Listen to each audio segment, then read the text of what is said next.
أهلا بيكم.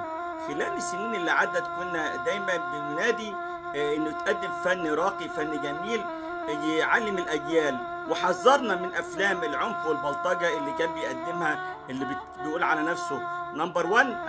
دمر جيل كامل وطلع لنا جيل مشوه بيحب البلطجة، زي نموذج عبده موتة، وزي نموذج إبراهيم الأبيض ده اللي احنا شفناه النهارده في القرية بتاعة مدينة بنها، لما بعض البلطجية لمسوا أحد الشباب وبدلة رأسه ولفوا بيه القرية وأهانوه.